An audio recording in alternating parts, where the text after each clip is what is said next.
오늘도 유튜브로 함께하고 계신 모든 분들을 축복합니다. 계신 곳에서 또 믿음으로 기도해서 응답받는 그런 저녁이 되기를 바랍니다.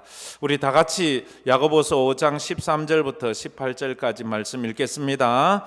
너희 중에 고난 당하는 자가 있느냐? 그는 기도할 것이요 즐거워하는 자가 있느냐? 그는 찬송할지니라. 너희 중에 병든 자가 있느냐? 그는 교회의 장로들을 청할 것이요 그들은 주의 이름으로 기름을 바르며 그를 위하여 기도할지니라. 믿음의 기도는 병든 자를 구원하리니 주께서 그를 일으키시리라. 혹시 죄를 범하였을지라도 사하심을 받으리라. 그러므로 너희 죄를 서로 고백하며 병이 낫기를 위하여 서로 기도하라. 의인의 강구는 역사하는 힘이 큼이라.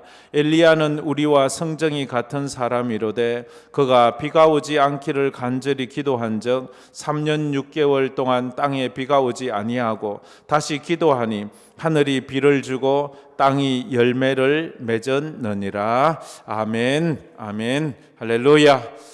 12월을 믿음으로 승리하는 여러분 되기를 바랍니다. 1월부터 많이 힘겹게 왔지만 11월에는 영적인 열매를 수확하는 그런 달이 되었으면 좋겠습니다. 우리가 늘 알듯이 인생은 내 뜻대로 되지 않는 것 잘 압니다. 내 계획대로도 되지 않습니다. 학교에서 공부한 대로도 되는 것이 아닙니다.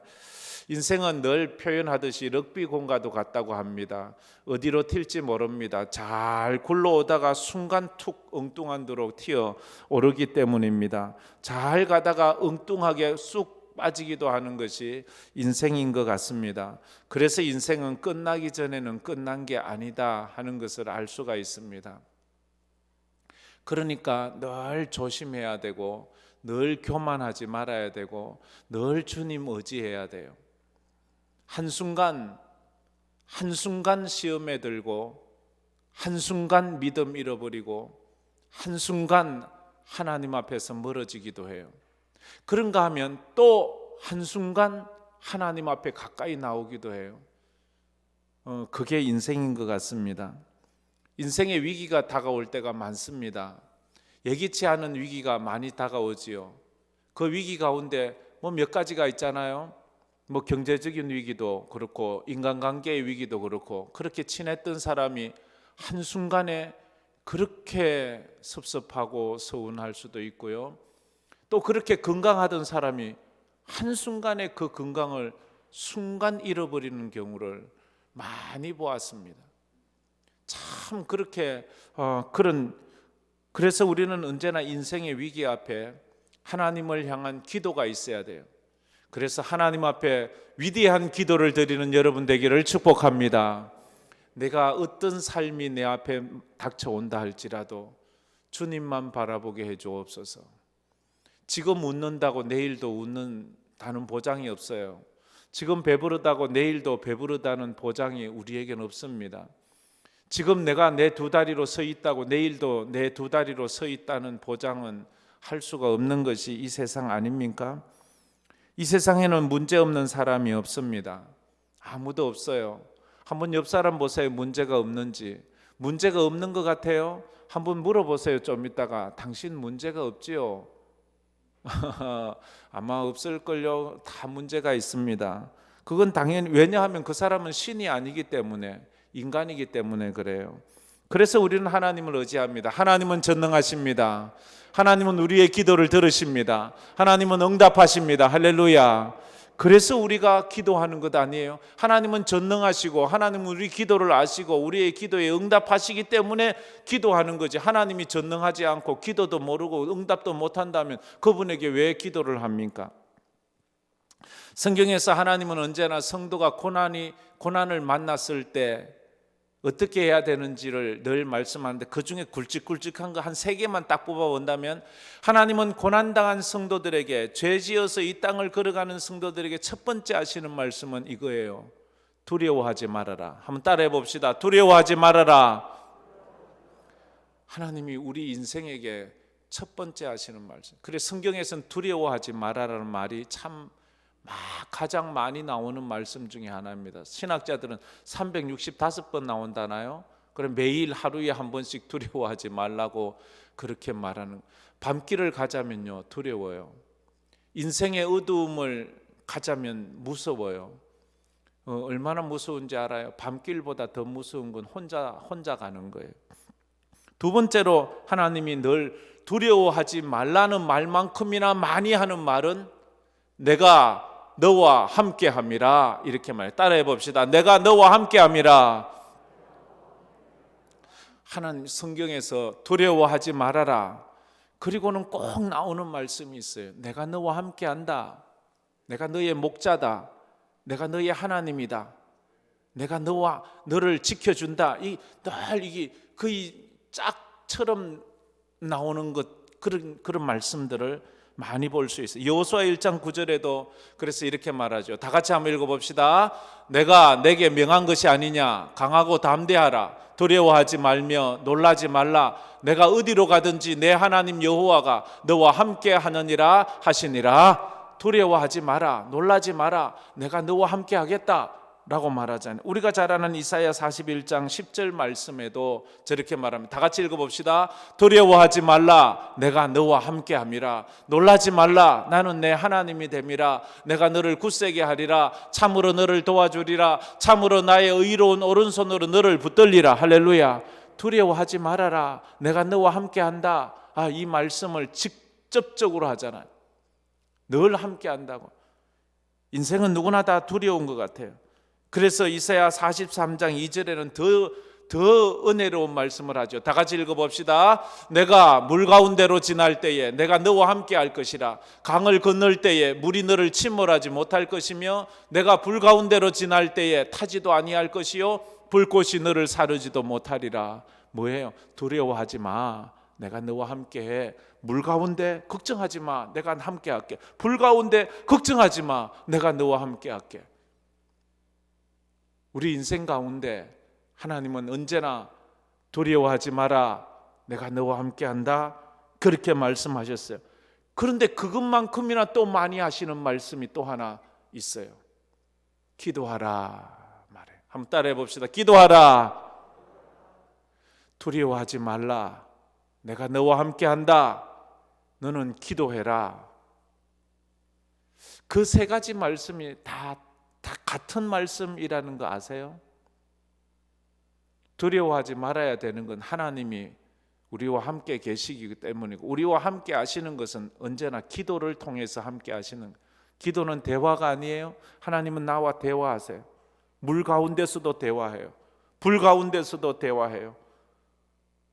물 지날 때, 홍해를 지날 때, 불 가운데 사드락 메삭 아벳느고가 그 풀무불 속을 지날 때에 그때도 함께 하시는 거예요. 기도. 예레미야 33장 3절에 그래서 이렇게 말합니다. 다 같이 읽어봅시다. 너는 내게 부르짖어라. 내가 내게 응답하겠고 내가 알지 못하는 크고 은밀한 일을 내게 보이리라. 너는 부르짖기만 해. 응답은 내게 있어. 응답이 누구에게 있습니까? 응답은 하나님께 있어요. 내게 있는 게 아니에요. 사람에게 있는 거 아니에요.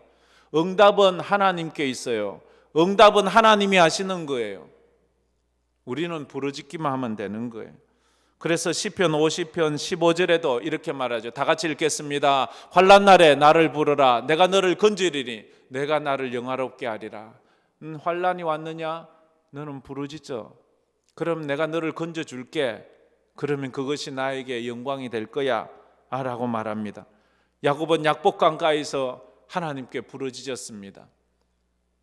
한나는 아들을 낳지 못해 성전에서 그렇게 술 취한 여인처럼 부르짖었습니다. 요나는 물고기 뱃속에서 죽어가면서 하나님 앞에 부르짖었습니다. 히스기야 왕은 죽을 병이 걸려서 얼굴을 벽을 향하여 하나님 앞에 부르짖었습니다. 부르짖기만 했어요. 그들이 뭐 약을 쓴 거 아니에요. 뭐 사람 찾아간 것도 아니에요. 사람 찾아갈 형편이, 야곱이 약복강에서 사람 만났나요? 그런 거 없어요. 그렇잖아요. 한나가 성전 안에서 사람 만났나요? 요나가 물고기 뱃속에서 사람 만났나요? 히스기야가 죽을 병 걸려서 사람을 만났나요? 부르짖기만 했어요. 근데 하나님이 응답하셨습니다. 할렐루야. 여러분도 인생의 고난 앞에서 하나님 앞에 부르짖는 은혜가 있기를 축복합니다. 이게 축복이에요. 그래서 빌립보서 4장 6절에는 말합니다. 아무것도 염려하지 말고 다만 모든 일에 기도와 간구로 너희 구할 것을 감사함으로 하나님께 아뢰라. 아무것도 염려하지. 참 그러니까요. 이게 무슨 말인가 하면요, 염려가 되지 않을 때까지 기도하세요. 염려가 마음에서 떠나지 않고 아직도 염려 있다. 그러면 하나님, 내 마음에 아직도 이 문제에 대한 염려와 불안과 두려움이 있습니다. 그게 없어질 때에 하나님의 응답이 오는 거예요.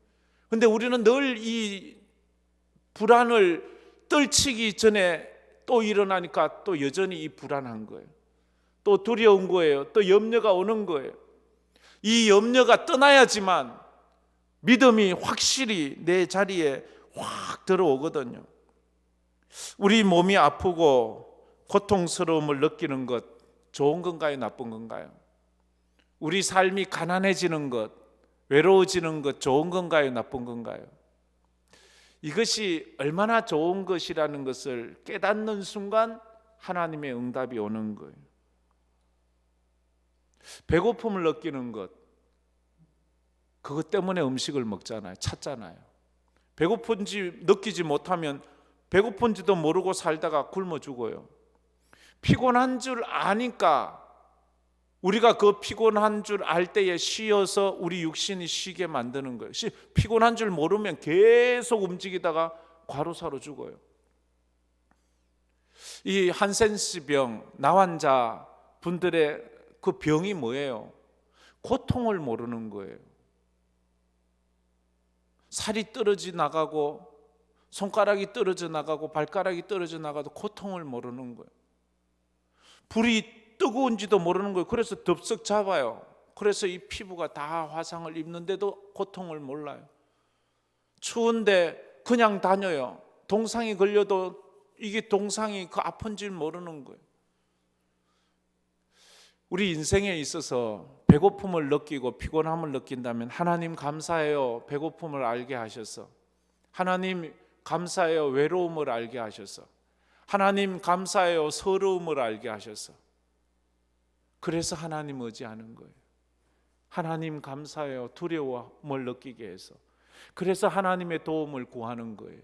안 그러면 두려움을 느끼지 못한다면 뭐 하나님 없이 살지요. 뭐 하나님 없어도 되는데, 이런 것들을 감사할 수 있는 그런 영적인 안목들이 우리에게 있어야 돼요. 성도는 인생의 실패와 아픔, 그런 영적인 병을 발견하면서 치료자 대신 하나님께 나아가서 하나님, 나 이것 좀 치료해 주세요. 히스기야 왕이 아픈지 못 느낀다면 난 건강해 라고 말할 거예요. 그러면 부르짖지 않아요. 그러면 뭐 그렇게 망하는 거지요.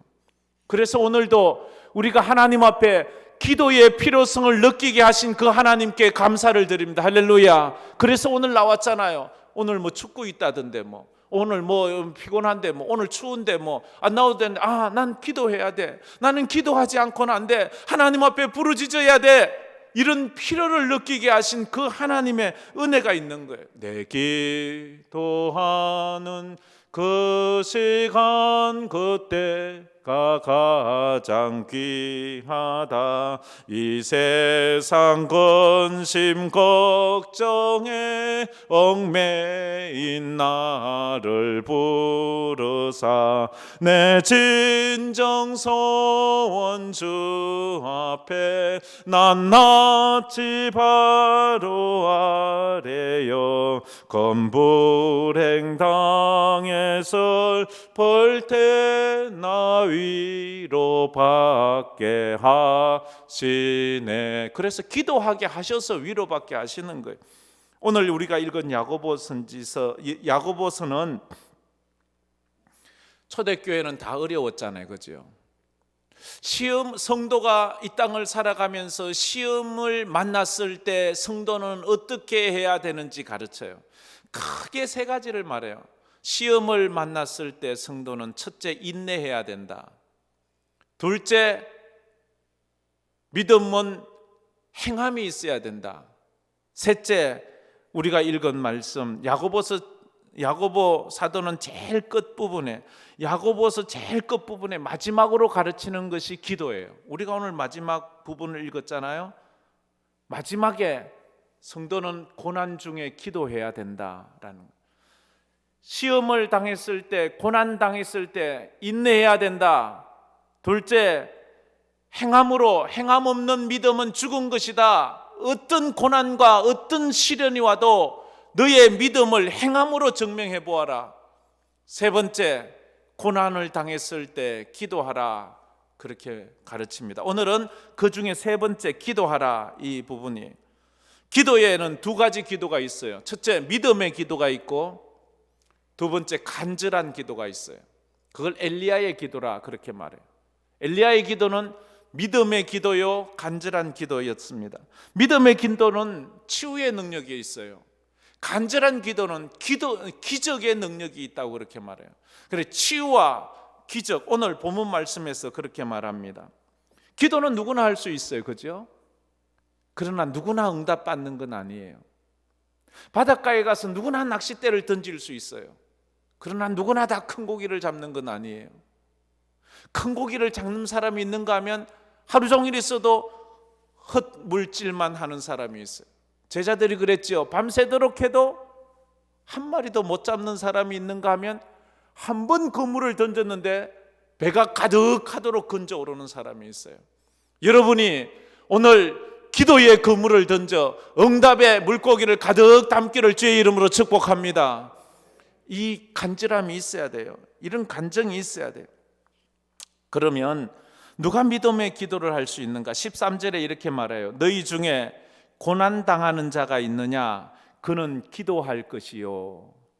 고난당하는 자에게 기도하라고 말합니다. 여러분 지금 고난당하고 계세요?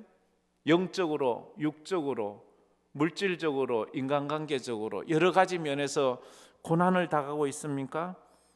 그 사람은 기도하라고 말합니다. 고난은 견디기가 어려워요. 아파요. 힘들어요. 초대교회 교인들은 이 박해까지 겹쳤어요.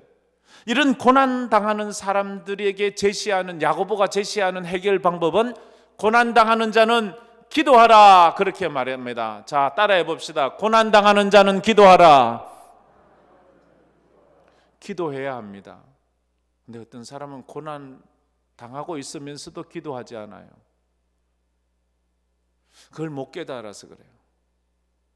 편안할 때 기도하겠대요. 어떤 사람은 이래요. 아유, 이제 예배당 좀, 교회 좀 가서 예배 드려야죠. 이렇게 말합니다. 그러면 하는 말이, 아우, 내 이 복잡하고 힘든 이 문제가 해결되면 갈게요. 이렇게 말해요. 그 사람은 이 말하고 똑같아요. 아, 이제 목욕탕을 좀 가야죠. 이러면, 아, 내 때 좀 다 뺏기고 갈게요. 목욕탕 때가 많아서 가는데 예배당에 죄가 많아서 오는 것이고 문제가 많아서 오는데 문제 다 해결하고 예배당 온대요. 죄 다 해결하고 온대요. 그거 올 필요 뭐 있어요? 그럼 뭔가를 신앙생활이 뭔지를 몰라요. 환난 날에 나를 부르라. 내가 너를 건지리니 내가 나를 영화롭게 하니라. 고난이 없고 시험이 없는 인생을 살 수만 있다면 얼마나 좋을까요? 저 바닷가에 나가보세요. 파도 없는 바다가 있나요? 파도가 잔잔한 듯하지만 파도는 언제나 치고 있어요. 인생은 아담의 죄로 말미암아 끝없는 고난이 파도처럼 밀려와요. 질병이 이거 고치면 저기 오고 저거 고치면 이게 오고, 그래서 이 문제가 해결되면 저 문제가 오고 저 문제가 해결되면 이 문제가 오고, 끝없이 반복되는 거예요.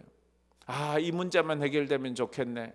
그런데요, 그 문제가 해결됐는데 다른 쪽에서 예기치 못한 파도가 또 밀려올 때가 얼마나 많습니까?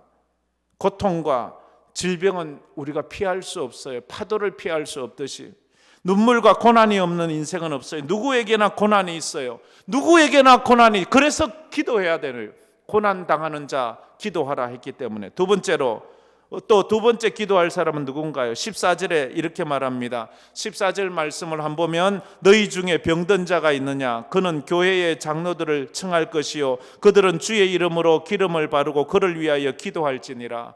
병든 자는 질병에 고통해야 하는 자는 교회의 장로들을 청해서 함께 기도하라, 그렇게 말씀을 하고 있습니다. 우리 중에 병 안 든 사람 있나요? 우리 중에 병 없는 사람 있나요? 나는 곧불도 한 번 안 걸렸습니다. 나는 감기도 안 걸려요. 나는 코로나 한 번도 안 걸렸어요. 여기 코로나 안 걸린 분 있죠, 그죠? 그래도 몇 분 있을 거예요, 아마. 근데요, 그에게 가장 큰 병이 있는 걸 몰라요. 길 가는 사람 보고 당신 그 병 고쳐야지요, 이렇게 하면 내가 무슨 병이 있다고? 죄병, 죽을 병에 걸렸잖아요. 죽어가고 있잖아요. 죽어가고 있잖아요. 여러분, 안 죽어요? 우린 다 죽어요.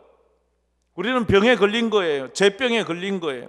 이 병을 고쳐야 되는 거예요. 병은 오늘 본문 말씀에 두 가지 병이 있어요. 몸이 약해서 오는 병이 있고 죄 때문에 오는 병이 있어요. 그래서 이 병이 약을 먹어도 치료를 해도 고침받지 않는다. 그러면 그 죄 때문에 온 병이에요. 누군가를 미워한다든지 하나님 앞에 죄를 지었다든지 회개해야 돼요.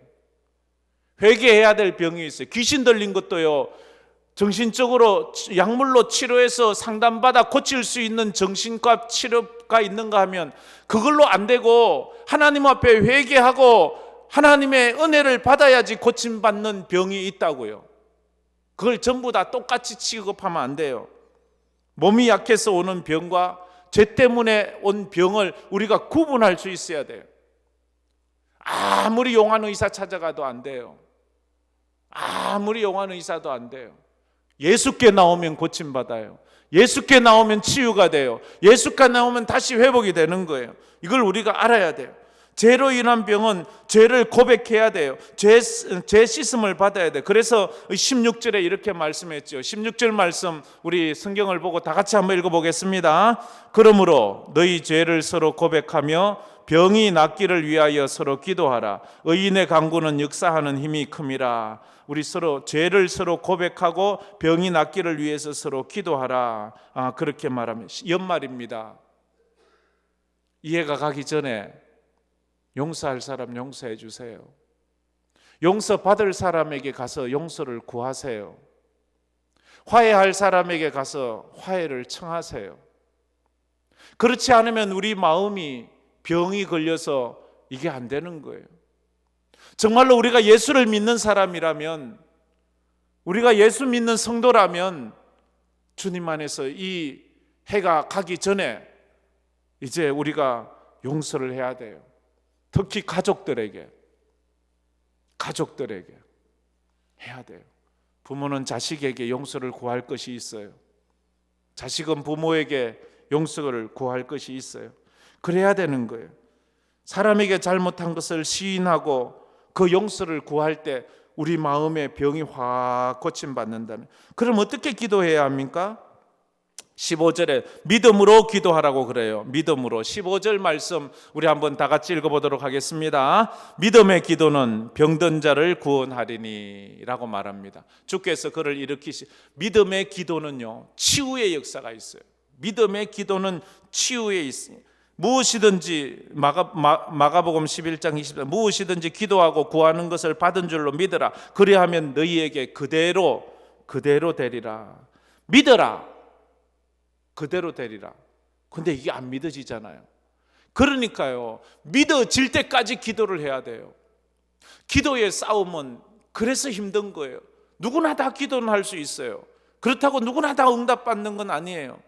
누구나 다 낚싯대를 던질 수는 있어요. 누구나 다 고기를 잡는 건 아니에요. 낚시꾼들이요, 잡힐 때까지 기다리잖아요. 얼마나 기다리느냐, 기다림의 싸움이에요. 제가 방언 기도를 하나님 앞에 방언을 기도하면서 받은 것이 1987년도 2월 달이었어요. 제가 아직도 생생하게 기억해요. 저 가산산성 쪽에 가면 가상산성, 옛날 산성 있던 자리에 그 성곽이 무너진 그 밑에 작은 그 기도원이 하나 있었어요. 그 당시에 기도원 자체도 다 건물이 없어지고 그냥 그 터만 있어서 우리가 같이 늘 그 기도하러 갔던 그곳이 있어요. 저는 뭐 그때 고등학생이라서 아무것도 모르고 그렇게 있었는데, 그렇게 하나님 앞에 부르짖고 기도하다가 그날 밤에 밤 12시 넘어서 방언 기도를 받았어요. 저는 그게 방언인지도 몰랐어요. 저는 방언 기도를 들어본 적도 없었어요. 그 전에 저는 방언이 있다는, 방언이라는 소리를 들어보지도 못했어요. 방언 기도에 대해서 들어보지도 못하고 그것을 알지도 못하는데 막 열심히 기도하는데 막 몸이 붕붕붕붕 떠는 것 같아요. 그럼 막 열심히 기도하는데 사람들이 와서 아이고 축하한다고, 아이고 방언 받았네 이러는 거예요. 방언이 뭔데요? 네가 하는 게 방언이야. 그래서 그가 산이라서 멀리 바라보니까 이 대구 시내의 그 불빛이 엄청 멀리 쪼만하게 보여요. 그때 제가 기도한 게 있어요. 왜 그걸 기도했는지 모르겠어요. 그때 저희 부모님 예수 믿게 해달라고, 그 중에서도 우리 큰 누님 예수 믿게 해달라고 그렇게 기도했어요. 근데 그때요 확신이 오는 거예요. 너무너무 확신이 오는 거예요. 왜냐하면 그때 저희 큰 누님이 그렇게 예수 믿는 걸 반대했거든요. 제일 반대했거든요. 제일 못되게 반대했거든요. 그런데 그래서 제가 이제 예수 믿겠구나, 이제 가서 예수 믿으면 전하면 되겠구나. 그래, 그 다음날 와가지고 제가 바로 누나한테 가서 예수 믿으라고 하니까 손톱도 안 들어가는 거예요. 아니 이거 뭐 분명히 응답 받았는데, 분명히 응답 받았는데 손톱도 안 들어가는 거예요. 근데요 확신이 오는 거예요. 확신이요. 아니 분명히 확신이 있는데 그게 얼마나 걸렸는가 하면요 20년 걸리더라고요. 그런데요 지금은요 광신자가 돼버렸어요. 저보다도 더 광신이에요. 하루 종일 기도해요. 막 방언으로 기도하고 뭐든지 기도해요. 아니 사람이 바뀌어도 이렇게 바뀔 수가 있어요? 우리 큰 누님은 저하고 9살 차이예요. 9살 차이라서 저에게는 뭐 한참 큰 나이 차이가 있지요. 그런데도 그렇게 하나님께서 역사하시더라고요. 할 수 있거든이 무슨 말이냐? 믿는 자에게 능치를 못할 것이 없느니라. 의심하는 기도는 능력이 없어요. 내 기도는 왜 응답이 없나? 의심하잖아요. 나는 뭐 기도해도 안 돼. 안 될 수밖에 없지요. 의심하잖아요. 그러니까요 언제까지? 옛날에 인디안들은 이런 말을 했어요. 기우제를 드리면 인디안들은 100% 비가 온대요. 왜냐하면 비 올 때까지 기우제를 드리거든요. 어쩌면 성도가 꼭 그런 건 아니지만 믿음이 생길 때까지, 믿음만 생기면 그 다음 응답은 하나님의 때에 하나님의 방법으로 하나님의 뜻대로 그 응답이 이루어지는 거예요. 내게 믿음이 생기면 그것은 하나님의 때에 하나님의 방법으로 꼭 응답이 됩니다. 할렐루야. 이걸 깨달아야 돼요. 이게 진리예요. 내가 믿음이 생겼으면 이제 응답은 하나님이 하세요. 근데 언제요? 하나님의 뜻대로 하나님의 때에 하는 거예요. 그건요 정말로 놀라운 하나님의 방법이에요. 그리고 또 하나 어떻게 기도해야 되는가 하면 17절 18절에 보면 간절히 기도해야 돼요. 이 엘리야가 얼마나 간절히 기도했는지요. 비가 오기 시작해. 17절 18절 말씀 우리 한번 다 같이 읽었으면 좋겠습니다. 다 같이 읽겠습니다. 엘리야는 우리와 성정이 같은 사람이로되 그가 비가 오지 않기를 간절히 기도한 적 3년 6개월 동안 땅에 비가 오지 아니하고 다시 기도하니 하늘이 비를 주고 땅이 열매를 맺었느니라. 간절히 기도하니까 하늘이 닫혀버렸어요. 또 간절히 기도하니까 하늘이 열렸어요. 이 기도는 하늘을 열기도 하고 하늘을 닫기도 해요. 기도는 그 일이 되게도 하고 그 일을 막게도 해요. 하나님께서 그렇게 하는 거예요. 3년 6개월 동안 가물었어요. 그러면 그 시대가 어떨까요? 얼마나 민심이 안 좋을까요? 먹을 농작물이 없잖아요. 우리는 뭐 1년만 저 우크라이나와 러시아 전쟁한다고 곡물이 안 들어와도 막 이것이 막 천정부지로 오르고 막 이렇게 난리인데 3년을 이렇게 했다고 생각해 보세요. 완전히 이건 폭동이 일어납니다. 인간관계도 완전히 뭐 난리 납니다. 지금 우리가 코로나 3년째잖아요. 지금 우리가 정말로 견디기 너무 힘들잖아요. 이럴 때 하나님 앞에 믿음의 기도를 한번 우리가 드려보는 거예요. 그래서 성도는 기도 응답의 확신이 있어야 됩니다. 기도 응답의 확신은 믿음에서 출발합니다. 자, 한번 따라해 봅시다. 기도 응답의 확신. 이게요, 성도가 가져야 될 확신이에요. 성도가 가져야 될 확신, 제가 4가지 늘 말씀드리잖아요. 4가지 늘 확신이 뭐예요? 첫째가 구원의 확신, 둘째 죄사함의 확신, 셋째 기도 응답의 확신, 넷째 인도하심의 확신. 하나님께서 내 인생 인도하신다. 이건 언제나 우리가 저절로 딱딱딱딱딱 나와야 돼요. 그래야지만 내가 어떤 내 삶 가운데 문제가 생겨도 내가 구원의 확신, 내가 죄사함의 확신, 내가 기도 응답의 확신, 내 인생의 인도하심의 확신, 이것만 있으면 어떤 상황 속에도 이 확신만 붙잡고 나가면 내가 병들어도, 내가 가난해도, 내가 외로워도, 내가 막 삶에 너무 고달파도 이 확신만 붙잡고 나가면 하나님께서 우리를 결국 승리하게 하는 거예요. 기도 응답은 하나님께 있다는 이 확신만 있으면, 아, 하나님의 시간에, 하나님의 방법으로, 하나님의 뜻대로 하신다. 내 시간, 내 방법, 내 뜻대로 돼야 된다 생각하니까 응답받은 거 있으면 얘기해 보세요. 이러면 나 하나도 없어요 라고 말하죠. 자기 생각, 자기 뜻대로, 자기 방법대로 그렇게 보지 마세요. 하나님께서 하나님 나 굶지 않게 해주세요. 근데 그게 내 방법대로 하는 게 하나님 방법대로 하세요. 하나님이 하신다는 거예요. 이스라엘은 메시아를 구했습니다. 다윗 같은 메시아를 구했지만 그건 자기들 뜻이지요. 하나님은 하나님의 뜻대로, 하나님의 방법대로, 하나님의 시간에 예수를 보내요. 그러니까 이 사람들이 그걸 모르는 거예요. 자기들이 기도 맨날 메시아를 보내주세요, 메시아를 보내주세요, 메시아를 보내주세요 맨날 기도해놓고는 메시아를 보냈는데도 메시아인 줄 모르는 거예요. 왜? 자기 뜻대로만 되도록 기도하거든요. 자기 방법대로 되도록 기도하거든요. 교회도 그래요. 내 뜻대로 되는 게 아니에요. 주님 뜻대로 되는 거예요. 내 방법대로 되는 게 아니에요. 주님 방법대로 되는 거예요. 내 시간에 되는 게 아니에요. 하나님의 시간에 되는 거예요. 그러므로 우리는 하나님께서 어떻게 일하실는지 그걸 하나님의 뜻을 찾아서 알 수 있는 분별력을 더하여 달라고 기도해야 돼요. 그래서 기도하면 좋은 일이 생기는 거예요. 기도하면 좋은 일이 생깁니다. 한번 따라해 봅시다. 기도하면 좋은 일이 생깁니다.